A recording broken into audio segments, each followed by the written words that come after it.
Sejam muito bem-vindos ao canal Notícias Políticas, seu canal de informações. Verdade é o nosso compromisso com você. Conhecereis a verdade, e a verdade vos libertará. Notícias, informações, sempre atualizadas, e um jornalismo sério e objetivo. Muito obrigado por você estar aqui. Atenção! Quer lutar contra o fascismo? Então sai da esquerda. Eis aqui 10 características que definem o que é o fascismo, de acordo com o site Brasil Escola. 1. Implantação de um sistema unipartidário ou monopartidário, no qual apenas o próprio partido fascista tinha direito à atuação no sistema político nacional, igualzinho ao comunismo. 2. Culto ao chefe líder como forma de colocá-lo como uma única pessoa capaz de guiar a nação ao seu destino, igualzinho ao comunismo. 3. Desprezo pelos valores liberais, nos quais estão inclusas as liberdades individuais e uma democracia representativa, igualzinho ao comunismo. 4. Desprezo por valores coletivistas, como o socialismo, comunismo e anarquismo. Falso, o próprio lema do partido fascista era tudo no Estado, nada contra o Estado e nada fora do Estado. Além disso, seu símbolo maior era o de um feixe, que em italiano é fasci, por isso fascismo, com características hastes de madeira arramadas junto para representar a unidade do povo e da nação como um só bloco, o que não tem diferença nenhuma para o que pregava o comunismo. Então, igualzinho ao comunismo. 5. Desejo de expansão imperialista baseada na ideia de domínio de povos mais fracos. Falso, a expansão imperialista era um desejo, mas não para dominar os povos mais fracos e sim para dominar os ricos. A ideologia fascista surgiu dentro do movimento revolucionário marxista, em 1911, com uma obra de Enrico Corradini que pregava a ideia de que, se os socialistas quisessem exportar o seu domínio para outras nações, eles teriam que transformar a luta de classes em uma luta entre nações proletárias contra nações burguesas, no lugar de insistir em colocar as classes sociais proletárias e burguesas em confronto internamente no país, o que só enfraqueceria a nação como um todo diante dos adversários externos. Ou seja, esse ponto mostra que a diferença que separou o fascismo de comunismo é apenas uma questão estratégica de como alcançar os objetivos e não de discordância ideológica sobre os objetivos em si. Portanto, se, nesse ponto, não podemos dizer igualzinho ao comunismo. 5, pelo menos um muito parecido com o comunismo nós podemos dizer. 6. Vitimização de grupos determinados da sociedade ou de um povo com o objetivo de iniciar uma perseguição contra aqueles que eram vistos como inimigos do povo, igualzinho ao comunismo. 5. Não é isso que a esquerda faz até hoje. Colocam os pobres, os negros, as mulheres, os gays e cia como oprimidos pela sociedade, e em nome do combate a essa injustiça, lançam uma campanha de perseguição contra o que eles chamam de elite, inclusive incentivar atos de violência e vandalismo com black blocs e antifas. 7. Uso da retórica contra os métodos tradicionais, afirmando que estes eram incapazes de combater como crises e de levar a nação à prosperidade, igualzinho ao comunismo. 6. Quer algo mais revolucionário do que dizer que os métodos políticos, leia-se, democracia, o sistema econômico, leia-se, capitalismo, e as tradições, leia-se, cultura burguesa, não servem para construir o futuro que querem para o país? É exatamente isso que a esquerda faz, prega rompimento com a ordem apresentada em nome de um suposto futuro glorioso para o povo. 8. Exaltação dos valores tradicionais em detrimento de valores considerados modernos, igualzinho ao comunismo. 7. Pode parecer estranho afirmar que o comunismo prega os valores tradicionais e não os valores modernos, mas isso se dá porque o comunismo mudou com o tempo.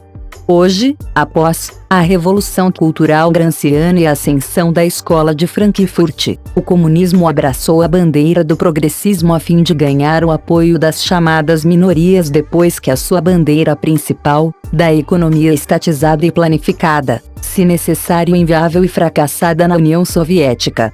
Contudo, até então, o comunismo não tinha nada de progressista e jamais defendeu nenhum desses valores modernistas em sua fase anterior à queda do Muro de Berlim.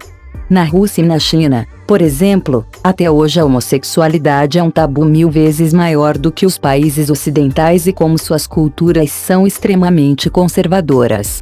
Isso acontece porque os comunistas sempre entenderam que as bandeiras das minorias eram um método útil para desestabilizar a cultura de países adversários que eles queriam dominar. Por isso, sempre incentivaram movimentos desse tipo nas nações do Ocidente, enquanto se mantinham rígidos e nada liberais com o seu próprio povo, internamente. 9. Mobilização das massas, igualzinho ao comunismo. 8. Esses nomes te lembram alguma coisa? CUT, MST, MTST, UNI, Antifa, LGBT, Black Lives Matter, Marcha das Mulheres Negras, Marcha da Maconha, Frente Popular Brasil, etc. 10. Controle total do Estado fascista sobre assuntos relacionados à economia, política e cultura. Igualzinho ao comunismo. 9.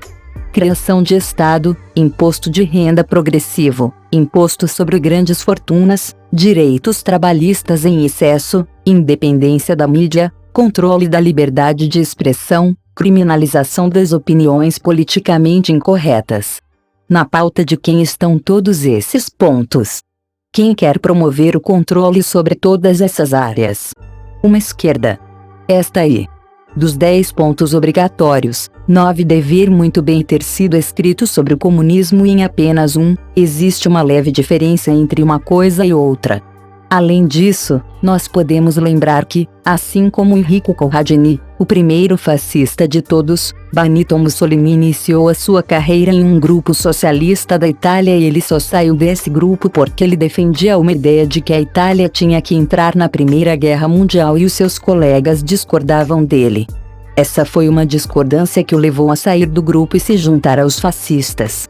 Vejam que não houve nenhuma discordância ideológica, mas apenas uma discordância prática sobre entrar na guerra ou não.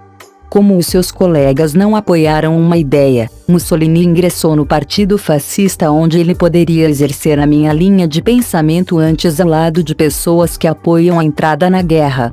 Isso aí é a mesma coisa que PT e PSOL, Lula e Marcelo Freixo.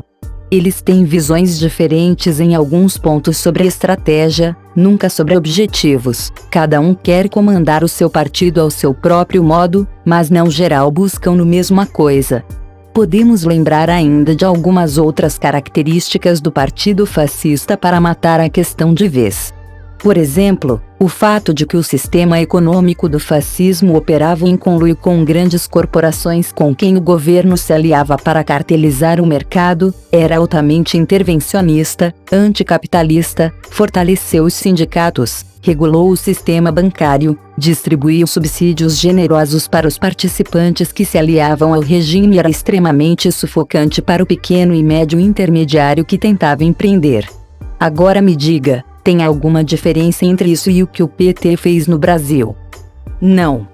Em 1919, o Manifesto Fascista foi publicado por Alceste de Ambris e Filippo Tommaso Marinetti e defendia um salário mínimo estipulado pelo governo, seguro e invalidez bancado pelo Estado, redução da idade de aposentadoria, a criação de um sistema de conselhos nacionais, semelhantes aos sovietes comunistas, onde representantes de movimentos sociais eram nomeados para exercer a função do poder legislativo e a criação de cotas para membros sindicatos no quadro administrativo das indústrias.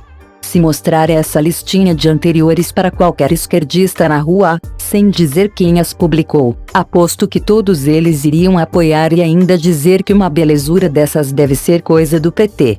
Tudo isso, sem considerar a causa abortista e desarmamentista que não só contavam com a simpatia de Mussolini, como também com a de Hitler. Eis aqui o curioso caso de um Antifa. Ele diz lutar contra um presidente supostamente miliciano e, para isso, junta-se a uma milícia verdadeira. Essa milícia se diz antifascista, mas usa roupas pretas ao mesmo estilo da milícia particular de Mussolini chamada Camisas Negras. Ele também diz lutar contra a violência. E qual é a forma que ele escolhe para fazer isso?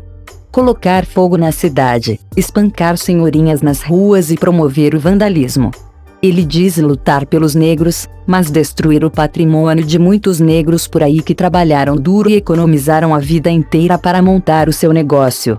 Ele jamais aceitou o resultado das eleições e não sabe lidar com derrota no jogo democrático, por isso, tenta derrubar o governo Bolsonaro a todo custo desde o dia 1º de janeiro de 2019. Por fim, ele também diz que o presidente é fascista, sem perceber que o que ele quer para o Brasil é absolutamente tudo aquilo que Mussolini fez na Itália. Aguardemos novas notícias. Muito obrigado por estar aqui. Até a próxima matéria.